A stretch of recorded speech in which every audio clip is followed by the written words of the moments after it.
Coming up next on the Wet Fly Swing podcast.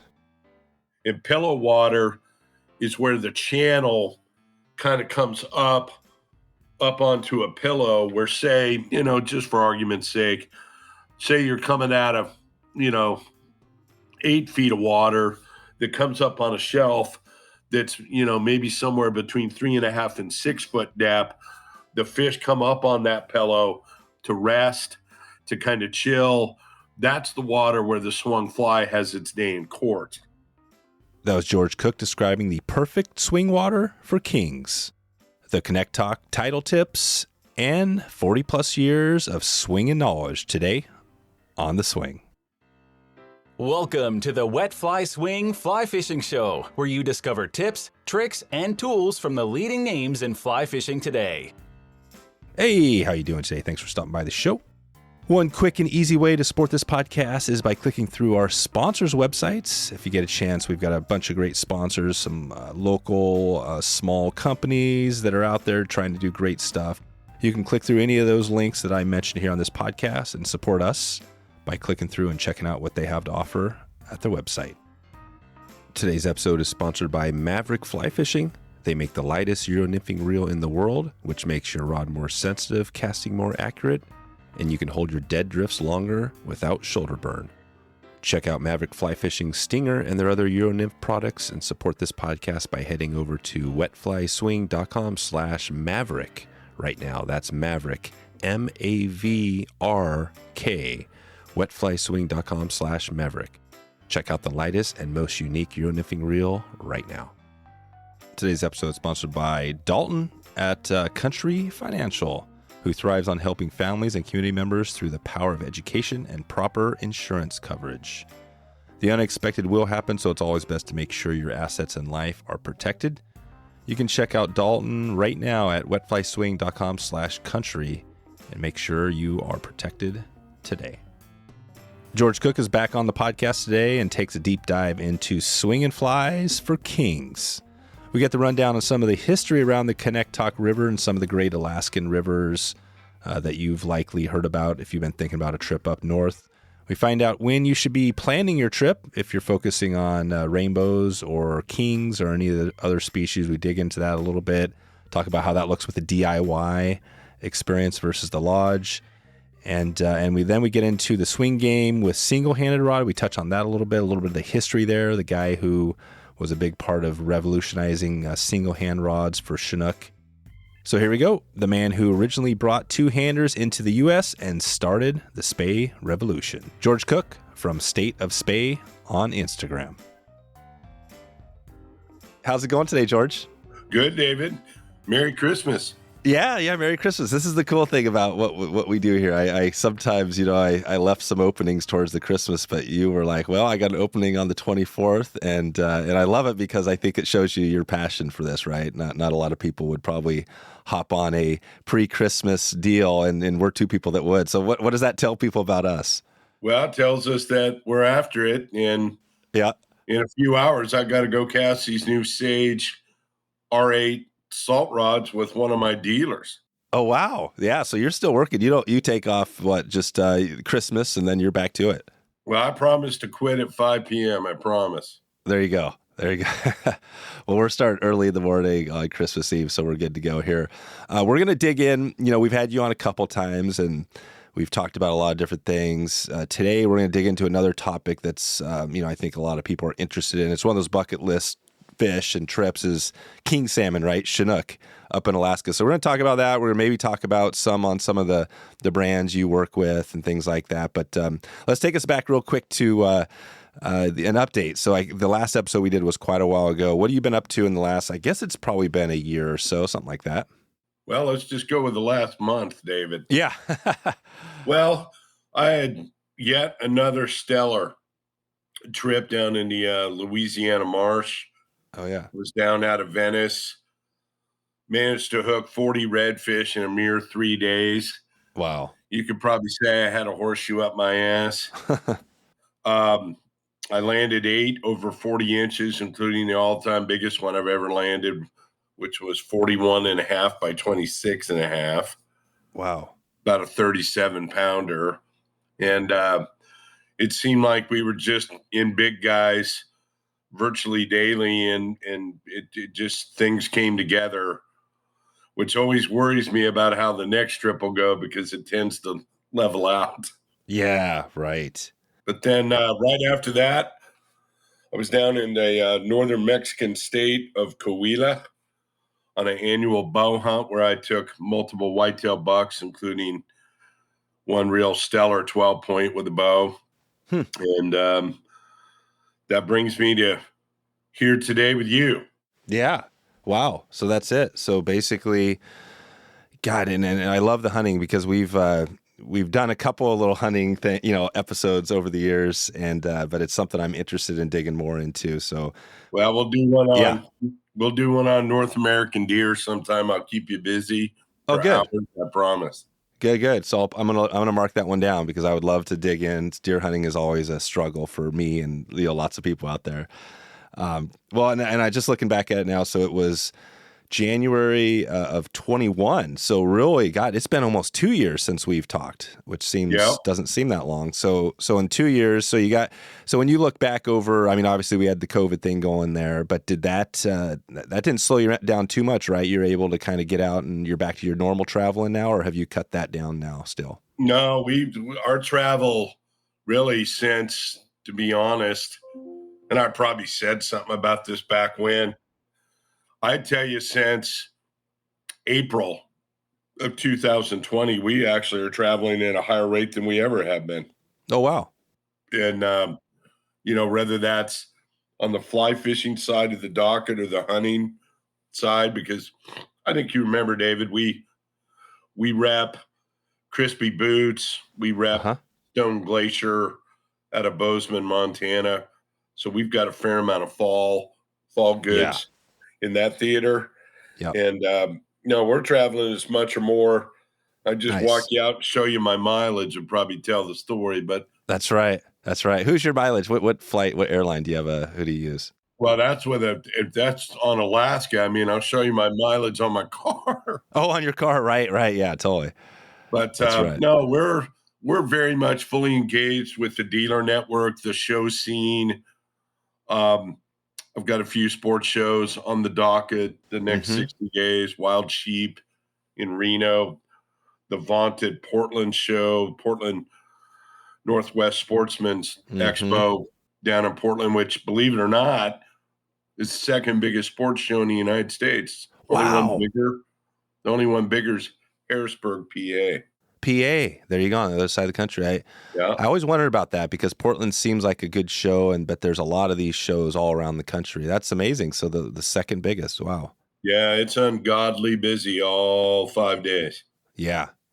Where are you going to be? What are you doing at the Portland show? Do you stick around? I'm in the Crispy Boot booth. Okay. It's about a 20-foot booth. We bring the whole kit and caboodle, and everything you ever wanted to see in hunting boots will be before your eyes. Oh, nice. I need to talk to you about that then. My hunting boots that I have right now are they're good, but I think I've outgrown them. I'm ready for a new pair of boots, so I'm going to have to hit you up. Well, we can fix that, David. All right. Good stuff. And I think last time at the show, I tried to swing by like a number of times, but you had such a crowd there in front of you. I didn't bug you, but I'll try to hit you up here this next year. Please do. Nice. Well, let's dig into a little bit. Let's start us off. Let's get into this chinook thing because, we're going to be heading up there next year doing a trip. And I know I hear from a lot of people that it's a species that people are loving, especially Alaska because it's this giant fish. It's you can get it on the swing, all this stuff. So do you have fond memories of king fishing up in Alaska? Is that something you still, you've done recently, you still think about doing, or is that something in the past? Well, I still go every year, David. Oh, you do? This forthcoming June 23, will mark my 40th straight year swinging flies for kings in the 49th state. Wow. And I'll be on the Nushagak, my usual time frame in June, pursuant to whatever the big tides are, because I feel that's a fairly critical issue in terms of timing, is to hit the biggest tides within a given period, because it's generally when the biggest swath of those fish will come. Oh, But yeah, it'll be 40 years of it. And, when you say, thinking back on it, I think I was in on it at the near peak, maybe not the peak.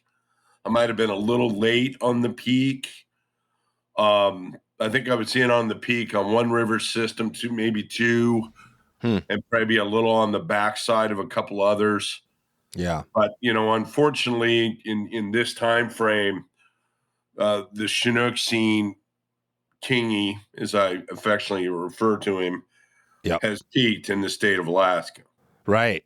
Which is a really, we've talked a little bit about this in the past. It's a really scary thing to think about, because it is Alaska, and but it shows you again how, just like in Oregon and some of these places, species, you can't just do anything, right? They're not abundant forever. There's stuff you have to do. So, and they're on kind of a downside. What does that look like? Do you have any idea? Do you see that yearly, or do you see lots of ups and downs as well? Like, well, I've seen, in those, virtual 40 years, I've seen the craziness that went on the rivers like the Alagnak, the Nushagak. I guided both of those. The Kanektok, which is one of the ones you tend to hear a lot, maybe the most about. I definitely saw that one peak. And then various and sundrious other ones, the Golcana being one, some of the Susitna drainages, but there's still some inspirational fishing that will occur. Right. You're still going to catch fish. You're still going to have shots at fish. Yeah. Oh, yeah. Yeah. There's no doubt. There's still going to be periods, and those periods are much shorter in duration than they were, even 10 years ago. But it's still there to be had. And basically, your timing has got to be better. You used to be able to look at kings in Alaska, and you could call it a 45 to a 60-day period, and it's still going on in that duration. But there will be more telltale periods, probably 2-week periods, that'll be laying in given rivers when, the best of it to be had will be had in 2 weeks versus a month. Right.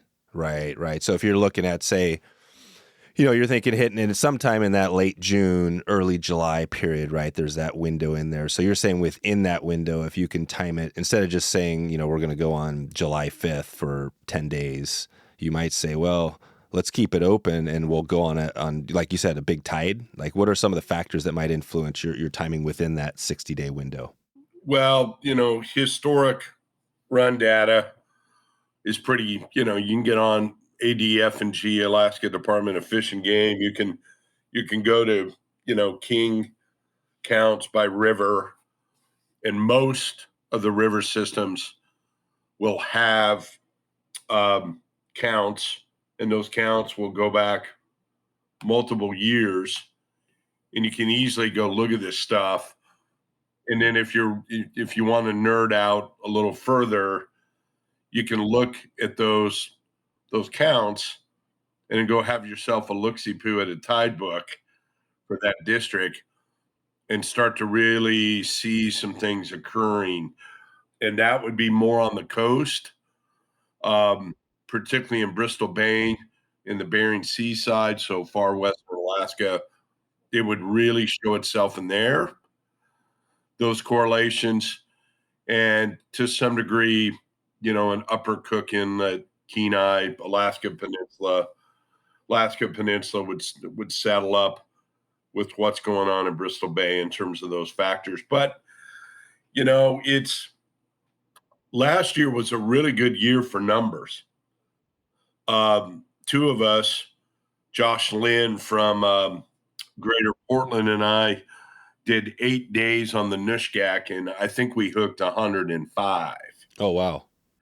And we had some, just every day we were hooking lots of fish, but we didn't see anything over 18 pounds. Oh, right. So you're not seeing the big guys. And that was something that plagued the whole of Bristol Bay, the Alaska Peninsula last year. And, in a lot of ways, Alaska as a whole.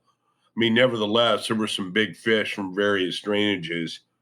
Yeah. And sometimes those years with big jack returns, jack, small kings, tends to be, a precursor for a better mature fish year the following year. So we shall see. Right. And a jack you might see a fish that's say like 20 inches or 24 inches, a king like that size. That's kind of a jack size. Well, he could be a super little guy and be 16 inches. Yeah. On up to, 10 pounds, let's call him. And we saw an enormous amount of them, and they're hyper ultra aggressive. And so their tendency to strike flies and lures and certainly anything in the bait theater is pretty high. Yeah. Right. That's right. Okay. So, and you mentioned the Nushagak and the Kanektok. It sounds like you've been on the Kanektok. Talk about that. Let's dig into that. We might talk about a few of these basins. So is the Nushagak, first of all, is that close to the Kanektok? Is that in that same area up there? No, the Nushagak is in that Dillingham region. Oh, okay. Otherwise known as the Nushagak District. Gotcha. It's a giant, huge river. It was one of the hardest ones years ago to get figured out with a fly. It was relatively easy to figure out with gear as a guide in the 80s, but it took longer to kind of solve the riddle on that ditch, swinging flies. I've been on that river the last 10 years. Prior to that, I was on the Kanektok for about 22 years as an angler. And then I guided the Nush, guided the Alagnak in the 1980s. I certainly saw what I believe to have been the peak on the Kanektok, when the fish levels were extremely high. The Alaska, I'm sure I've said this to you before, David, but, when you look at king salmon in a global sense, you've got kings, of course, in Alaska. You've got them in Canada. You've got them, Washington, Oregon, California, and Western Idaho. You've got them on the Kamchatka Peninsula, which probably none of us will fish right anytime soon. No. And you've got them in Chile. You've got some in Argentina, and you definitely have some, believe it or not, in New Zealand. And of all the places, the fish that strike the fly by far the best. Alaska is number one, far and away. Canada number two. Mm-hmm. I suspect I'd put Kamchatka number three, just based on latitude and fish species within the species. And then it gets a lot tougher after that. Catching kings on the West Coast with flies is a specialized thing. There's a handful of guys that are real pronounced at doing it, but those fish are nowhere like those Alaska fish. The Alaska fish, whether they're 500 yards in from the salt, 5 miles, 50 miles, they eat the fly at the best level that global Earth has to offer. Yeah, that's good. And we're going to dig into that. I want to talk about the take because we're going to do some comparisons between steelhead and things like that. But let's go on the Kanektok, because this is a river, like you said, it's a famous river. People, when they hear about chinook, the Kanektok comes up. You fished it for 22 years. Let's take us there, because you got some lodges, you got some things going on there. What if somebody was planning a trip, and let's just say the trip they're planning is kind of a DIY adventure where they're going to be dropping into the upper watershed out of a helicopter or something like that, or a plane.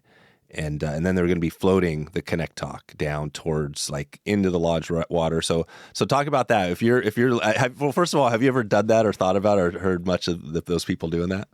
Well, yeah, they're typically not going to do that so much for chinook versus, a float trip that's a multi-species thing. Yeah, multi-species. Yep. Yeah, I mean, those are far more popular. They're far more successful. But yes, one could go and do what you're describing, David. And, that river system starts at a lake system called Kurgati Lake. And then it proceeds to flow for roughly 90 miles down to the village of Quinahawk, which is most certainly in the bottom end tidewater. Mm-hmm. And, the smart move there for somebody on a DIY is to, number one, have a really open mind about what you're going to encounter, because you're going to encounter a lot of different stuff. And if you get too high centered on one thing, you're probably going to end up disappointed. Yeah. So if you look at that river system and you think about it over the course of, let's just call it 3.5 months, and let's call that 3.5 months, June 1 to September 15. Mm-hmm. And just figure that's the season as a whole. And then you could probably narrow that thing down a little more and call it June 15 to September 5. Yeah. And that's probably the real prime float season most years. And say somebody who intended to have an 8-day float, which is probably about average, and say they decided they would do June 22 to 30. I'll just throw that one out there. Yep. They would encounter a multitude of opportunity and species within that 90 miles.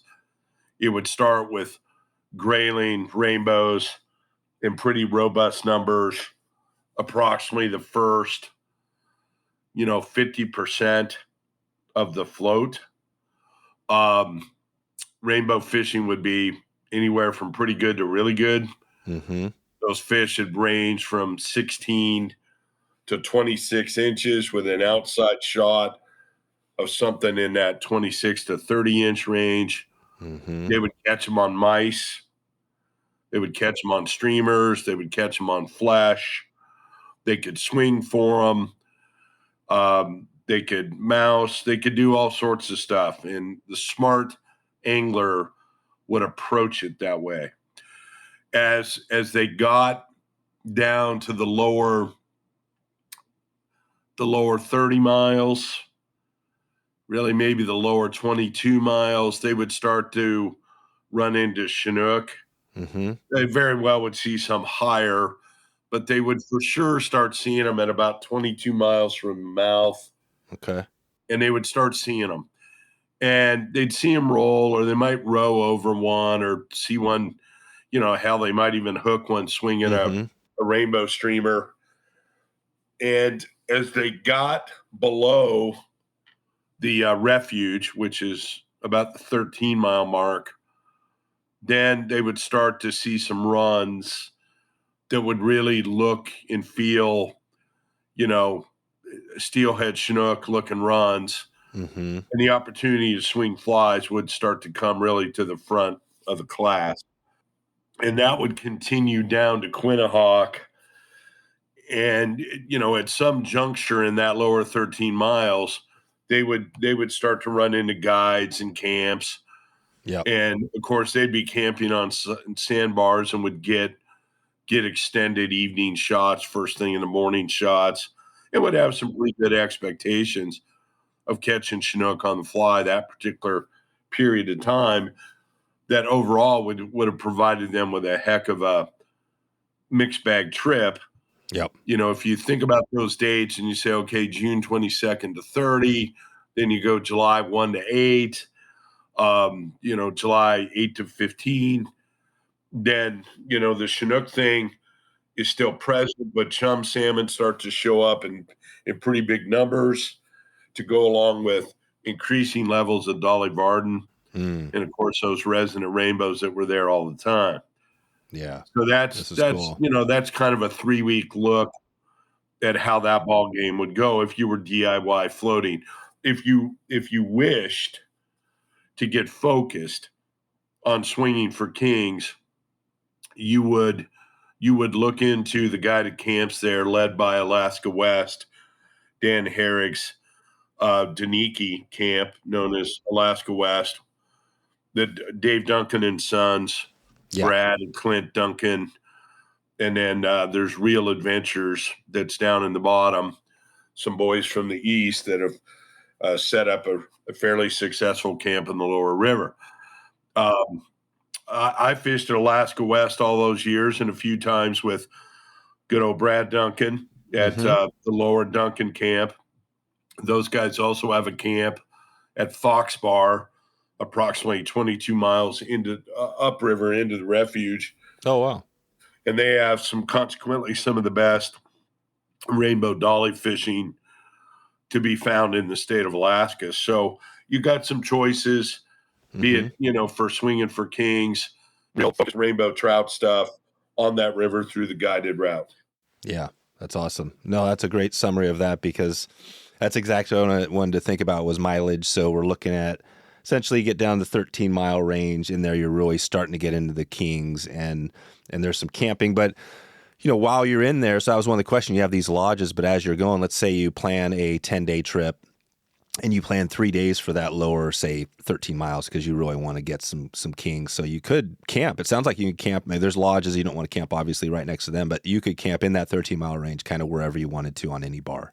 Well, typically in the high water mark, and you've got native land considerations that basically apply to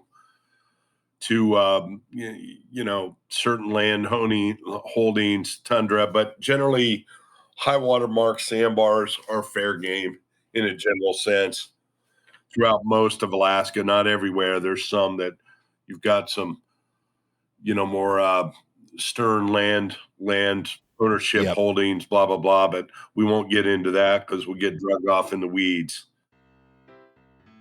Drifthook has pre-packed fly assortments for every stage of your fly fishing journey. Their professionally curated fly fishing kits are crafted so you can catch more on your next outing.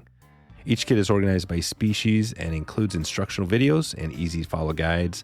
I've got the nymph box right here in my pack, and I've been loving this. They've got everything from the tiny zebra midges with a little flash, or all the way up to their large go-to guide flies. This box has you covered for all conditions.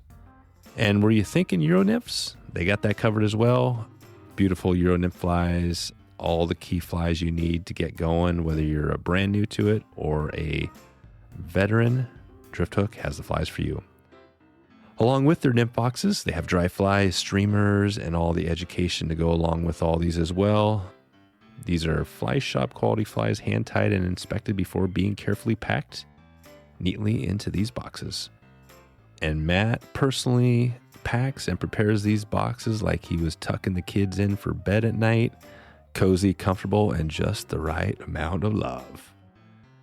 Whether you're an experienced angler who needs to stock up on some flies or get a great gift for the family, Drifthook has you covered.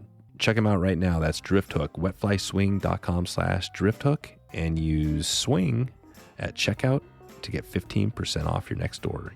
You support this podcast and small business by checking out Drifthook right now.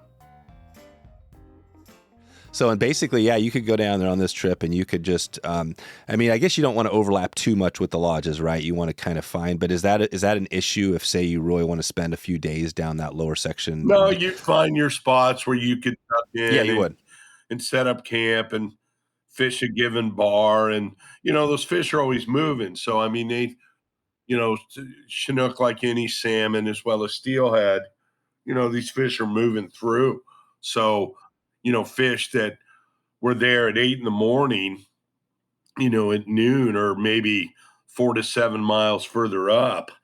And so you've always got fresh opportunity. And even though you fish that bar at, from say 7 to 9 a.m. and you fished it in a traditional manner, cast swing, step cast swing, yada, yada, yada, there can be new fish in there every 20, 30 minutes, every hour, every 8-hour period. Yeah. It's typical anadromous stuff. Yeah. So, you're never out of it. You may have fished it, but you're not out of it because it's a constant moving pattern of fish and tide and so on and so forth.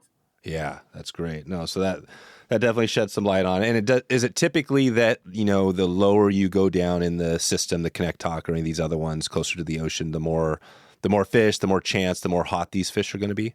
Well, no doubt. The lower in the systems, the more tidal effect.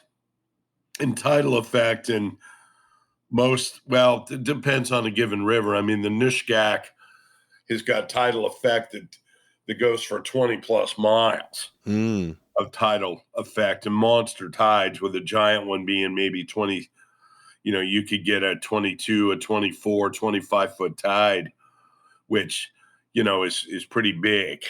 Mm-hmm. And believe me, those fish come on those, particularly if you get an onshore wind to go with it. Katie bar the door because they're coming. And so you've got tidal consideration that will certainly push those fish in. And then, you basically are, you're waiting to see what's coming, and they'll come on the front end of the tide, the high tide, the back end. And that will certainly be kind of, the main calling of any given day during chinook season, particularly in a river system. Let's call it the lower 4 to 8 miles. If it's coastal, it's certainly prime time. Those fish are very apt to bite. They tend to go, I'd probably characterize, this is an absolute, but I'd say the average chinook entering a coastal river probably travels 3.5 to 7 miles before they truly stop. And they certainly eat the fly a lot better once they've stopped and held up in a run. But they'll certainly eat moving because they are just hyper aggressive apex, critters of the race, right? Right. So, that's where the action is generally in the lower end of these rivers. But, you could switch gears and look at an inland river in the Copper River district called the Golcana, which comes off the Copper. Mm-hmm. And those fish have traveled X distance up the Copper. They cut in on the Golcana. And even though those fish are far from saltwater, their emergence into their natal river, those fish are just as grabby once they've come out of that off-colored, huge ditch Copper into the Golcana. It's, in a way, that river, the Copper. I realize I'm getting a little off the rails. Yeah, no, this is good. But, they come out of the Copper, which is, basically was the transition from the salt.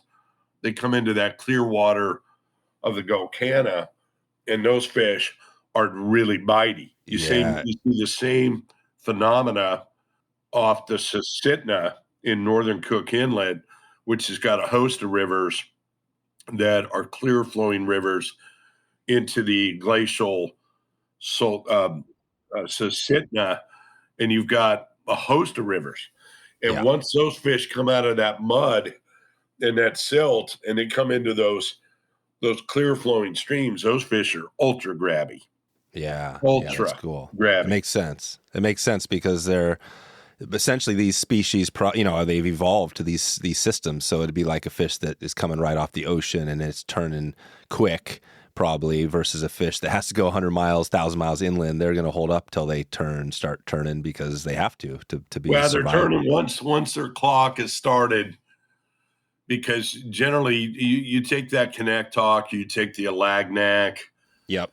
When you get to the back end of that run, and if we say the Chinook run on the Kanektok, which is earlier than say the Alagnak,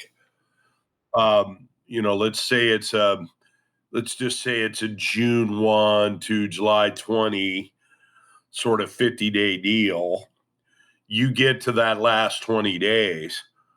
Those fish are coloring up in the bay, and you could catch a fish 100 yards, from where she's dumping into the Bering Sea, and that fish is totally colored up because his clock had started and he was colored up.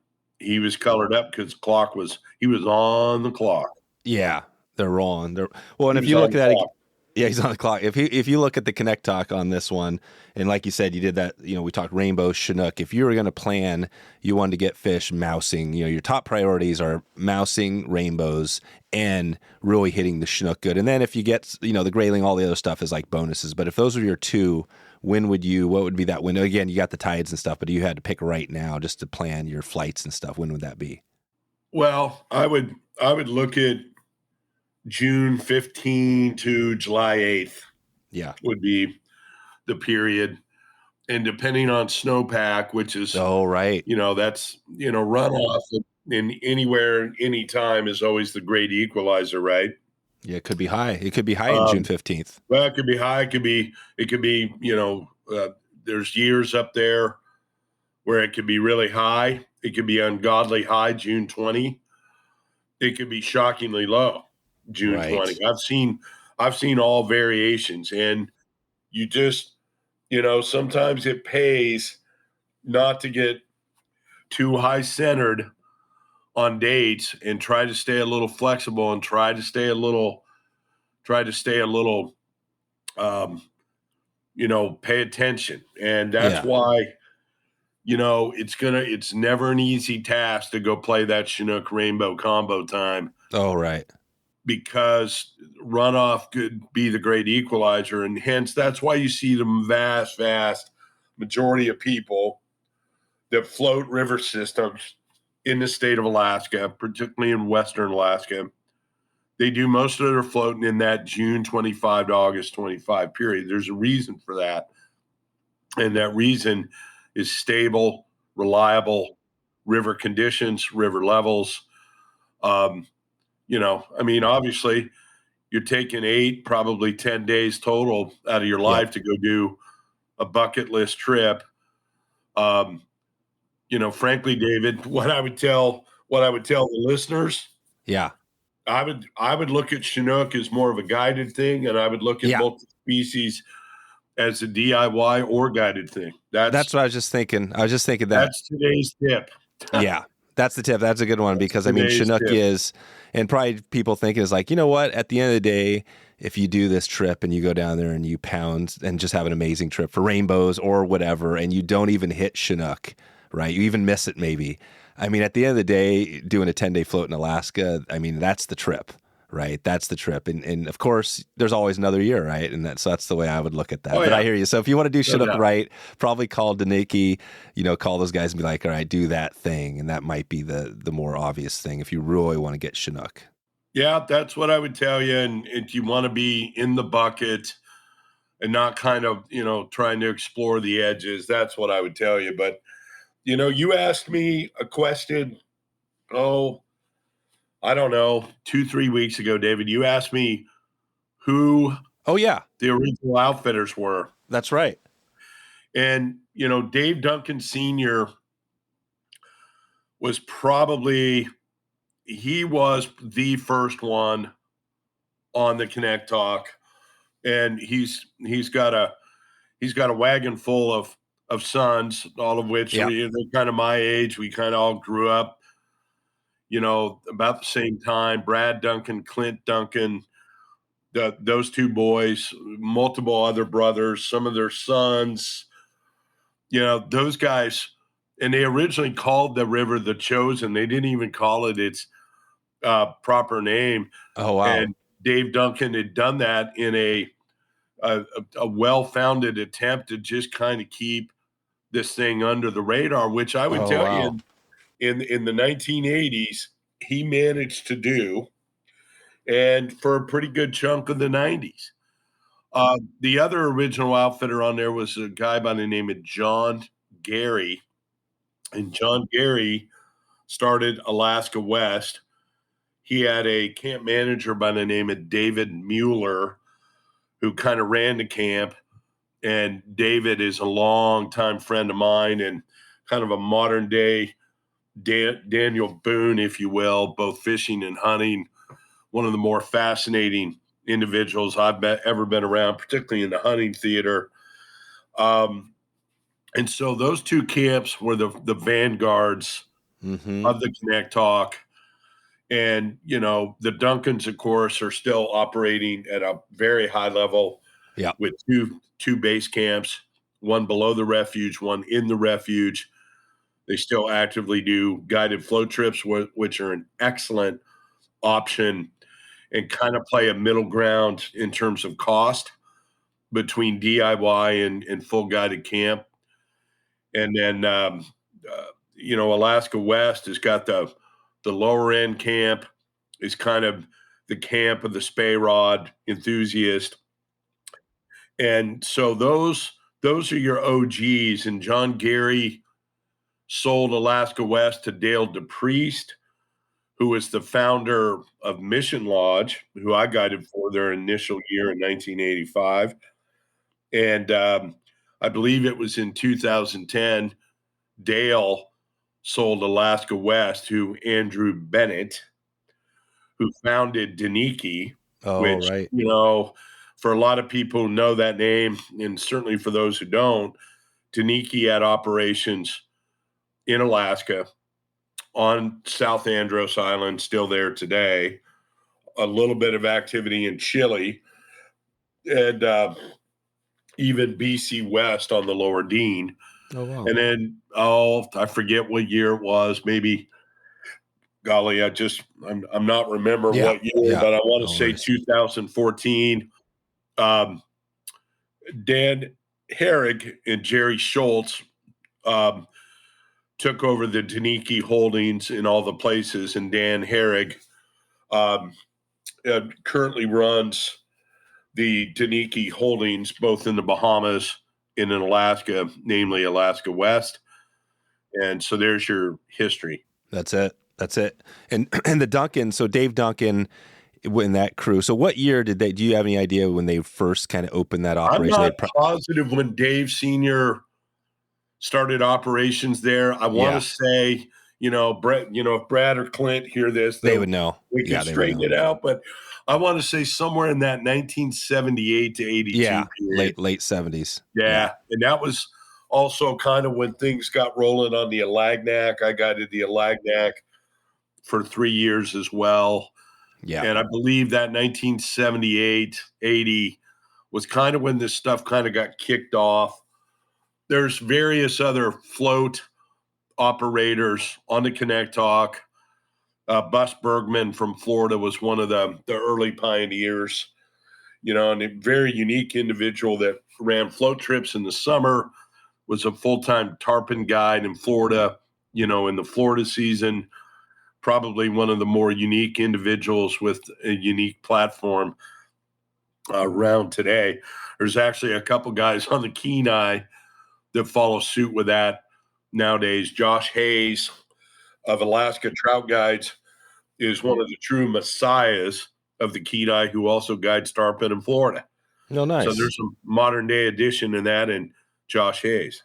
There you go. Josh Hayes. Perfect. We're getting some good connections out here. I always love digging in because I know people are listening here and they're thinking, planning trips, right? So it's good to throw out some names. Well, we're doing good here. I think I haven't checked off a single question off of my list, so this is going to be a little bit longer than we expected. You better get rolling. I think this happened last time. So let's dig into the Chinook. I want to keep it on the Chinook because this is, like we said, the Kings. It's a big fish. Hopefully there's still some big fish out there. But take us to the river. So you're down there. You're in those lower 13 miles of the Kanektok. You're getting your gear ready. What does that look like? I know you got the Spey game. We could take it to the Spey or the single. Let's talk about that. For you personally, what does your gear outfit look like to catch? Well, I'd say approximately. Oh, goodness gracious. I'd say approximately 2010. I basically went full Spey. I left the single-handers home. They certainly have their place, particularly from boats. Mm-hmm. They're very effective. In fact, they're ungodly effective, and we could have a whole chapter discussion on that, David. All right. Single versus Spey. Yeah, and it's largely the single-hand game is largely a boat game. Oh, really? Oh yeah, and it's a setup game, and it certainly has its effectiveness. It certainly has its strategic initiative. Tell me this, George, because this is a kind of an old friend of mine, and I'm sure you know him, but Jim Teeny, right? So Teeny, back in the day, I'm sure he's fished all these rivers we're talking about. He was probably the most well known, at least in that period, right? The 80s, of the single handed rod, and he's in the TD nymph and stuff. I mean, what was the style? What was he using? What are people using up there if they're going from the bank with the single handed rods? For the Speys, obviously easier for those that know because you can get your grain weights and all that stuff lined out. But is the single-handed game for somebody that really only had a 9-foot rod and they were fishing from the bank? What would that look like? Well, we all owe Jim Teeny a boatload of gratitude in the fly fishing theater in the Pacific Northwest. Jim started before anybody else. He's really the OG of OGs. He developed, I believe it was in 83,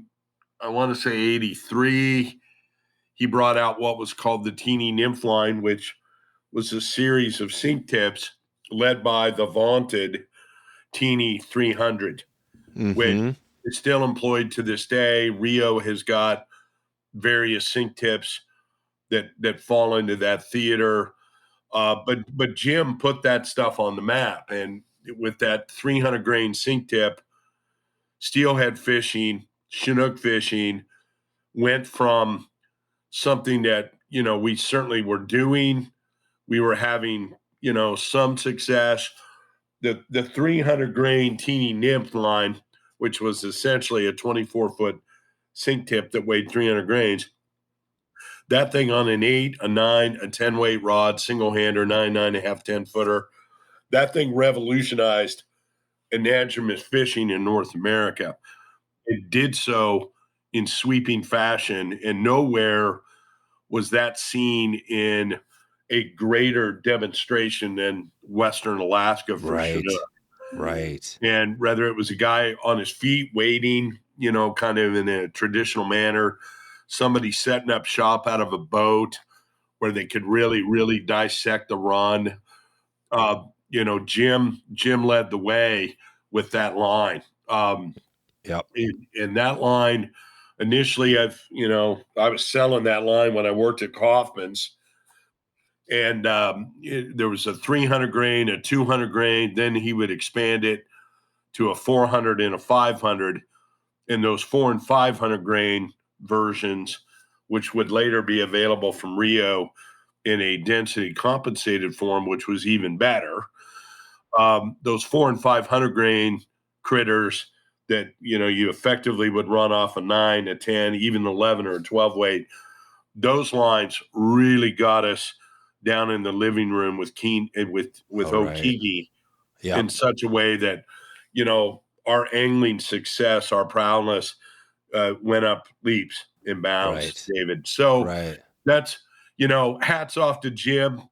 I usually talk to Jim once, maybe twice, if I'm lucky in a given year. We tend to center our discussion on archery, elk hunting. Oh, right. That's right. Yeah, that's right. But, Jim largely on the Kanektok would stay in the mid sections of the river. I recall the first time I ever saw him in true tidewater on a Kanektok, and I remember he came by me in a boat, and I asked him what he was doing down in my big water with his little flies. That's right. His little teeny nymph. Yeah, his little tiny teeny nymphs. Yeah. I asked him what he was doing down there, and because he was down in a portion of the river where that method was probably going to not be near as effective as what we were doing in terms of fly type, fly colors, so on and so forth. But nevertheless, hats off to Jim Teeny. And a quick break for a word from our sponsor. The CRC system from Trxstle provides secure, convenient storage for your fully rigged fly rods with unsurpassed gear protection. Every CRC system comes with secure mounting clamps, padding in the reel compartment, and their proprietary suspended rod liners. Leave your gear on the car full time, or take the CRC system down and telescope it into carry mode in just a few minutes. I've got my CRC system fastened to the Yakima roof rack of the car. I've got both right now. I've got both of my kids' rods sitting in there ready to go. They're all rigged up and ready, and it's one less thing I have to think about as we get ready for that next trip on the river. Every chance you get to make it easier and faster to get on the water will be one extra feather in your cap. Equipped with their patented protective no-snag reel-up design, this is not your average rod carrier. And carrying your rods with the reels facing up in the CRC system means more protection for your guides, blank, and reel seat. This thing is loaded, looks good, is clean. You can bomb down the road with your rods ready to go like we've been doing. And it's time to check out Trxstle right now and see what they have going. That's Trxstle. You support this podcast and a great small business by clicking through that link to Trxstle. Okay, back to the show. So basically, if somebody wanted to the teeny, that's still out there. There's Rio has some stuff, but there's plenty of single hand lines for kings right now. Oh, yeah. I mean, it's a sink tip game. Yeah. It's largely a 9 or 10 weight sort of gig. You know, there were days back in the day when we would have a rod set up. We'd have everything from a 9 to a 12. We'd have a 200 grain sink tip, a 3, a 4, a 5 in the boat. We essentially had created the Chinook bass boat effect. Yep. And we didn't change spools, we changed weapons. And it would be pursuant to, tide level, water level, knowing that fish are stopped and they're in this particular run. This run fishes best with this. That run at that tide level fishes best with that, so on and so forth as it relates to the single-handed theater. Now, the flies, David, would not change. And really, Chinook flies is probably a show of its own where, if you really wanted to do it upright, you'd probably get Ed Ward, Scott Howell, myself, get all three of us on at once and let us go at it. There you go. And, I can think of it half a dozen other guys that could be in on that, but I think the three of us would be pretty good. Perfect.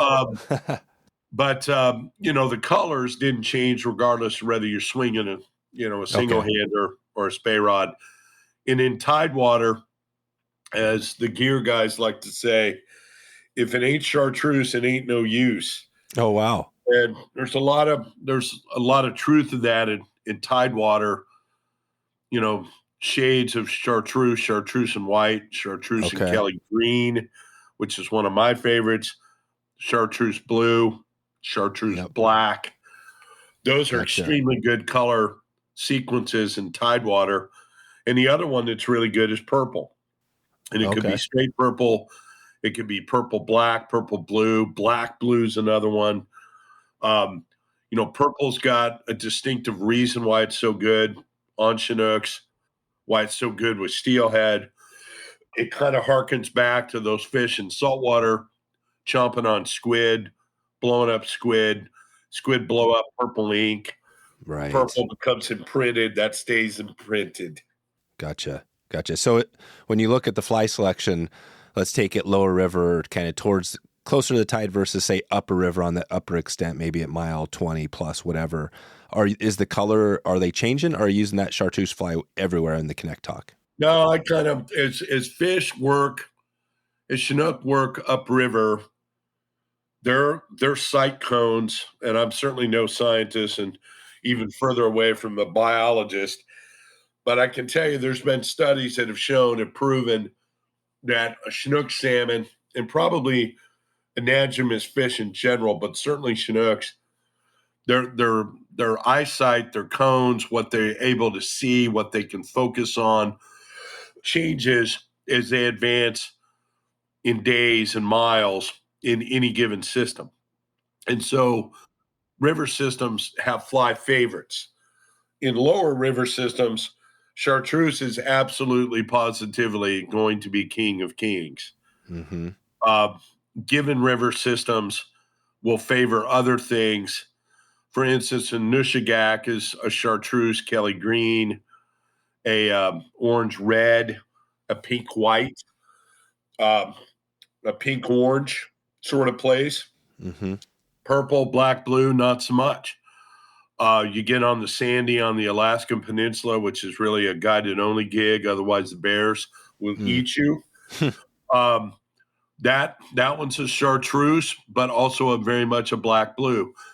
But once these fish kind of get, I would tell you, once they kind of get upriver, say a couple of days, certainly within, a week plus, I think their visual changes in darker colors tend to have their day in court. Stuff like black red, orange red, black blue, all black, black purple, black red yellows, just different stuff. And I think fish in tidewater, more bright flies, and then darker as they ascend river systems.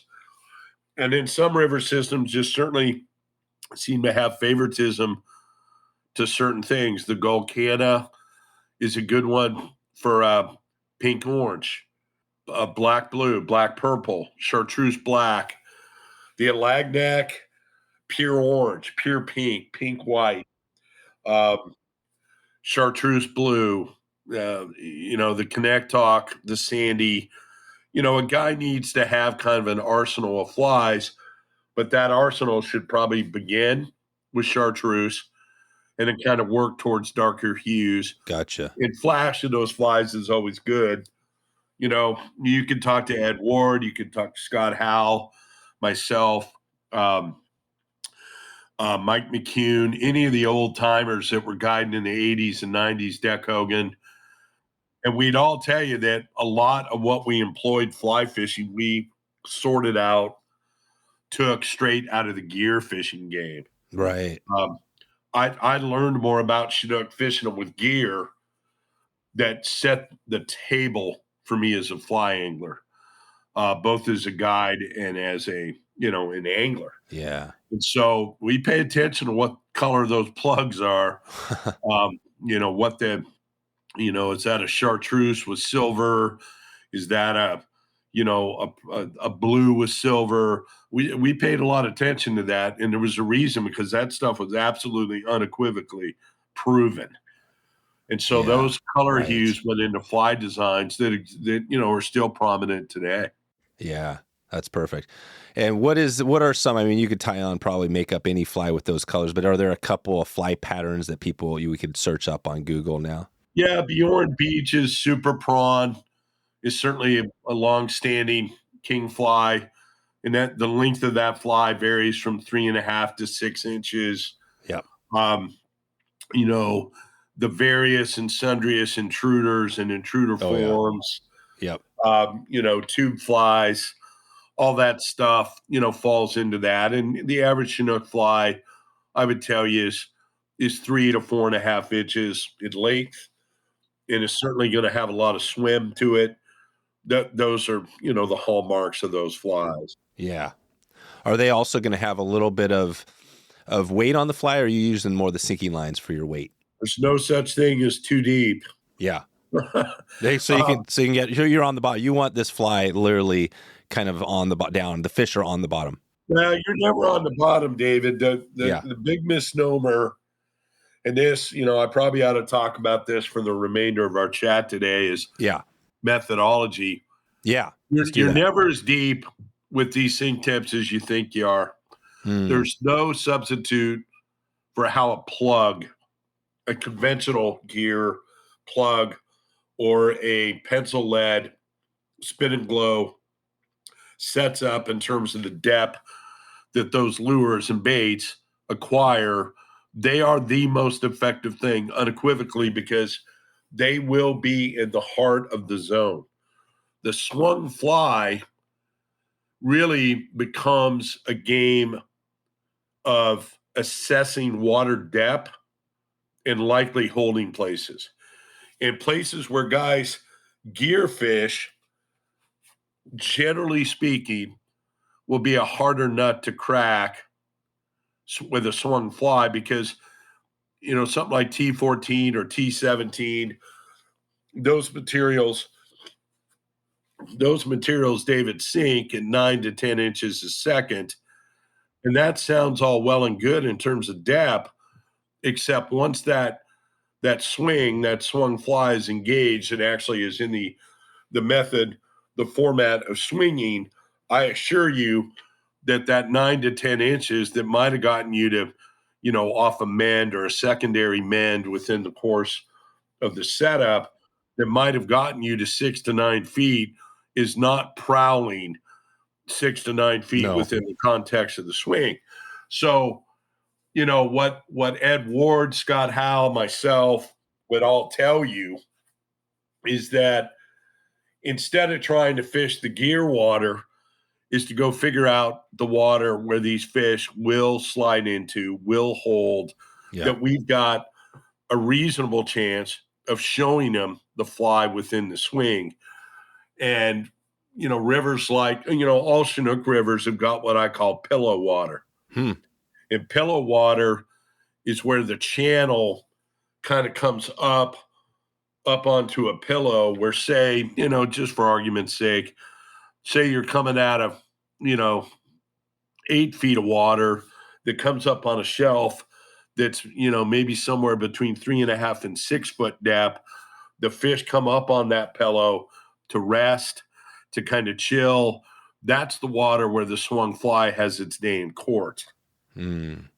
Right. And, consequently, one of the big misnomers in Chinook fishing with a fly, particularly for the wading angler, the Spey angler, is that low water is more of an enemy than high water. Because low water will drive these fish virtually into the channels.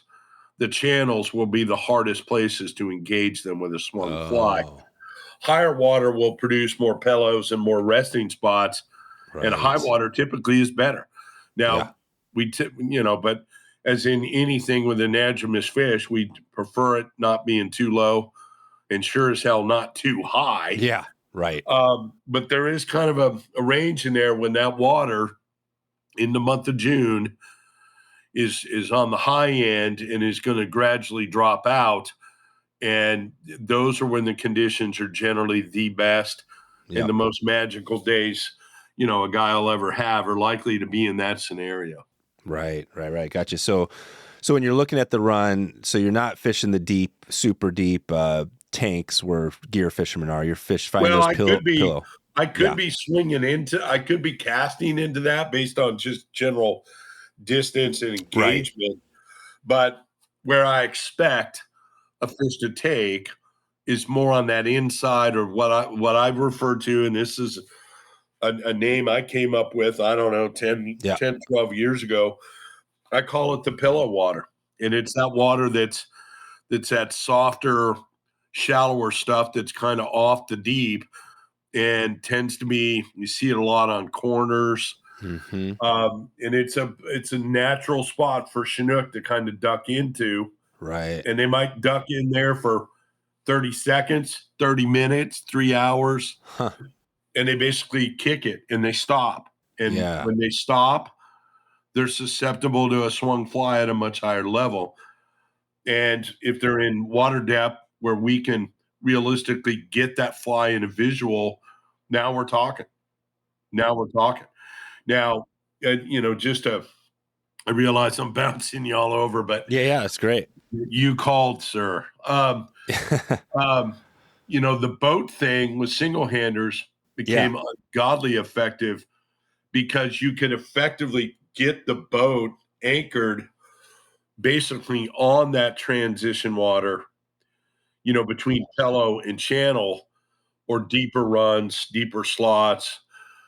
And with those 400 and 500 grain sink tips, you could now fish the gear water. Yeah, right. You could absolutely fish the gear water. Yep. And you're not going to do that with a Spey rod at that level. So the art of the Spey is as much, about technique as it is, basically finding the water that is going to put you in a position to show the fly to fish. Yep. One of the greatest stories I ever heard, and I've heard a lot of great stories on my longtime friend, Ed Ward. Mm-hmm. But one of the greatest stories I ever heard told about Ed. He was on the Skagit one year, and he was on the Skagit a lot in his youth. And he was fishing a run that really was not, he was fishing a portion of a run that really wasn't the bucket. And I recall somebody, I got told this story more than once, that somebody asked him why in the world he was down fishing in that water where nothing was in it. And Ed's response was, well, they're not in it yet. Right. And he was fishing them. I know the spot. It's called the Mixer. It's on the Skagit. And he was in a portion of it where when the light would begin to drop in the afternoon, going in the evening, those fish would tuck in there. They would come out of the deeper water. They might come out of a tail out and come up in that stuff. And they come up in it because it's easy living. It's easy swimming. Yeah. And so Ed strategically knew that he would have some targets of opportunity. And within that, he knew he could show those fish to fly in that water. Right. Well, that's the cue card on this Chinook thing, is to try to fish them where you can truly get at them with the tackle you've chosen. Where you can get down to them. To go with. You get down to them. Going back to the gear a little bit, so if somebody was wanting to set up the Spey game, what would you use? What would they use? Like rod length, line, like that setup? No, a typical rig nowadays would be an 8.5 to 13.5 foot rod, 8 weight, 9 weight. I'm a 9 weight fan, but there's plenty of 8s. The 8130 Sage X is an excellent example of a go-to Chinook rod. Just stuff that's 12.5, 13.5 feet, 8, 9 weight. That's the money. Stay out of the 7s. Yeah. The switch rods is baby Spey, 8 and 9 weight switch rods. Sage's 9119 igniter is an excellent Chinook Spey rod. It's 11'9", so it's kind of baby Spey, but it's a Magnum switch rod that plays that game. Cool. You're going to run a Skagit head. You're going to run various T14 or T17 sink tips, with 10 and 12.5 feet being kind of the starting point, maybe as short as 9 and as long as 13. You're going to run a leader system that could be extremely basic. You could run 20 or 25 pound Maxima green or Rio steelhead salmon material. You could run just one chunk of that. You could run 48 to 54 inches of 25 pound. You could taper it where you go, tie 27 inches of 25 pound to 27 inches of 20 pound. Mm-hmm. Basically have a slight taper in it. You're probably wondering, well, what in the hell does he mean by 27 inches? Well, most of my Chinook leaders on sink tips will run 48 to 54 inches total length. 54 inches divided by 2 is 27.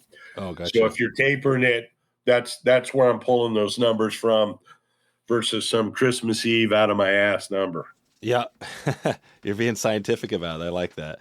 What's the is there any advantage? Would there be any advantage of going even shorter on the tippet, to say 20 inches where you can get even more control? What would be the difference, right? Really short versus really long?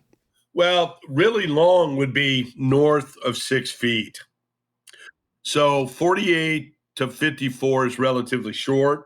36 would be as short as I'd want anything to do with.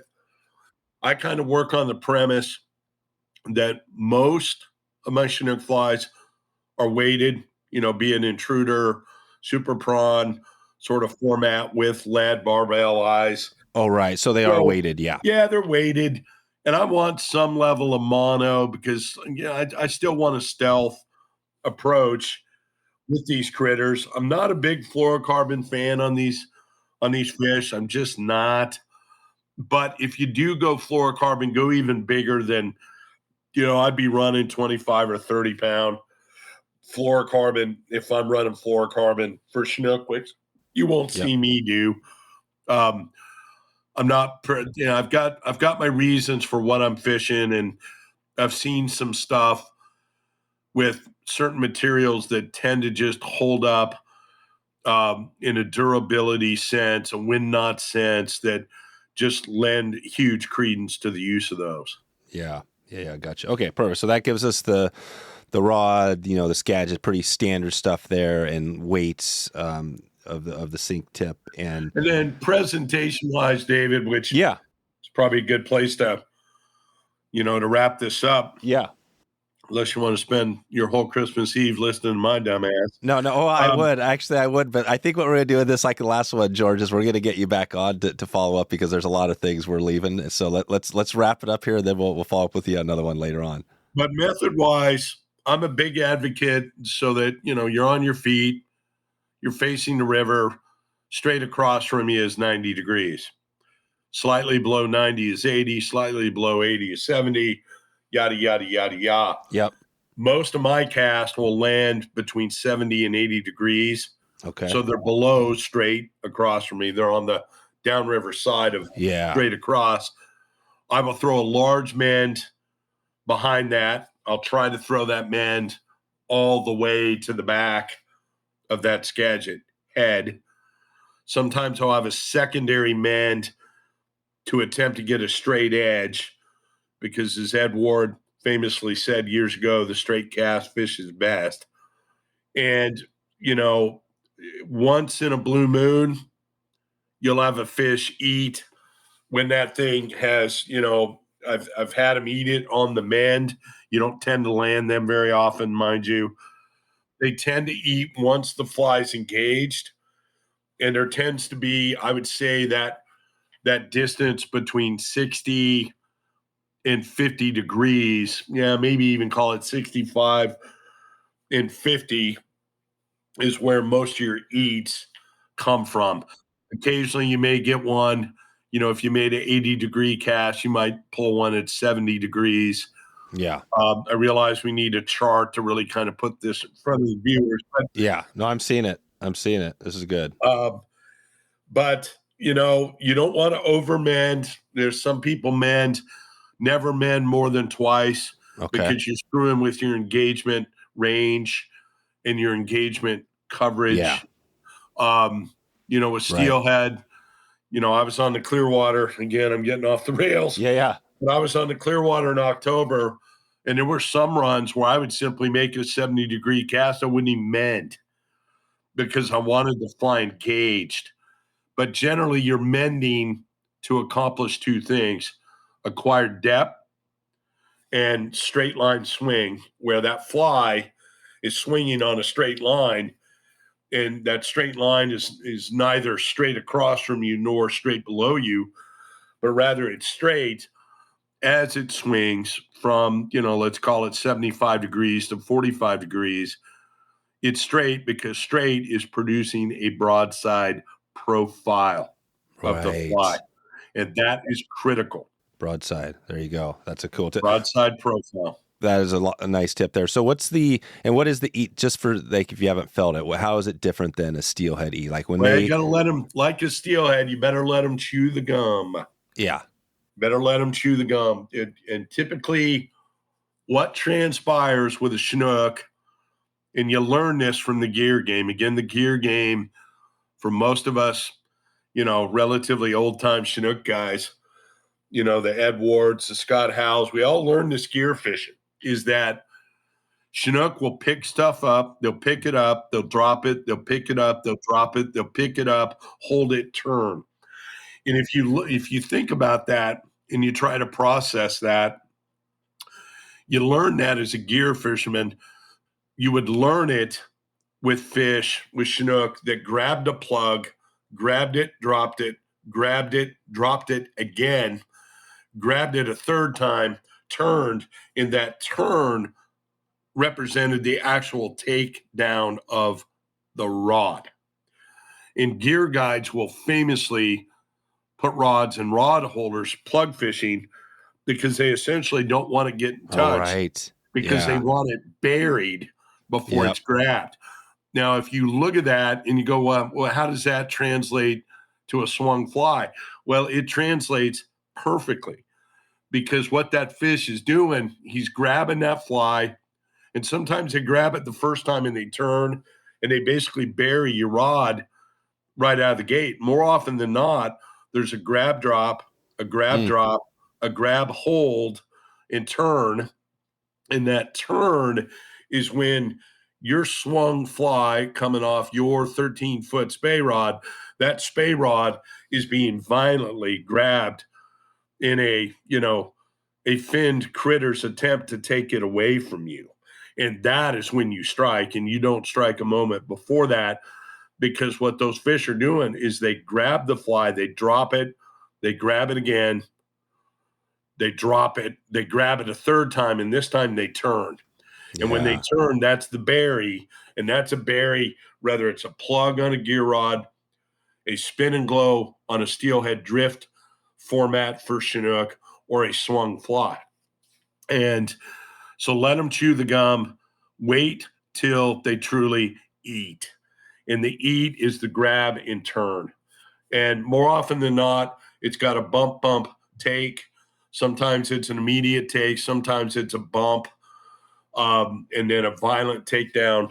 But you've got to let them chew the gum.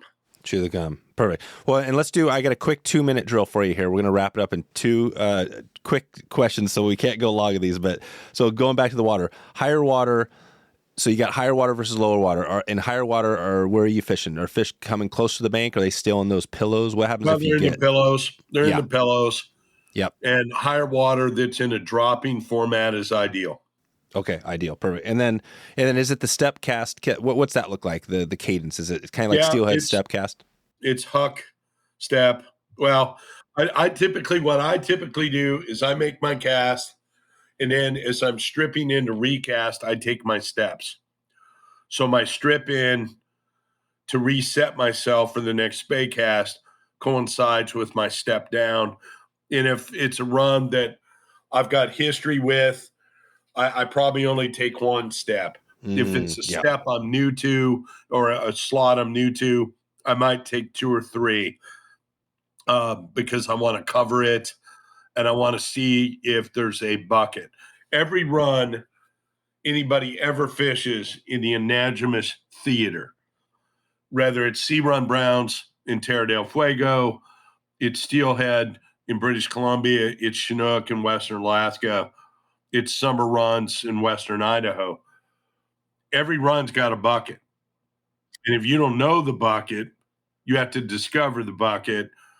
And so, that should play into how many steps you take between casts. That's it. That's perfect. All right, George. Well, we're always good to catch up with you here. We'll send people out. It's State of Spey on Instagram. Yeah, I've got 2 Instagrams. The fly fishing one is State of Spey, and my hunting one is called Mule Deer 16, Mule Deer 16. Yep.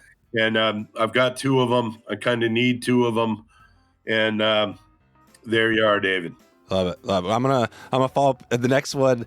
We're gonna get you on a hunting. We're gonna talk hunting because I know that's your other big love. So we're gonna dig in. But yeah, thanks again for all the time today. This has been amazing, and excited to get this one out there. And we'll talk to you soon, George. Merry Christmas, David. All right. See ya. All right, sir. Bye-bye. So there we go.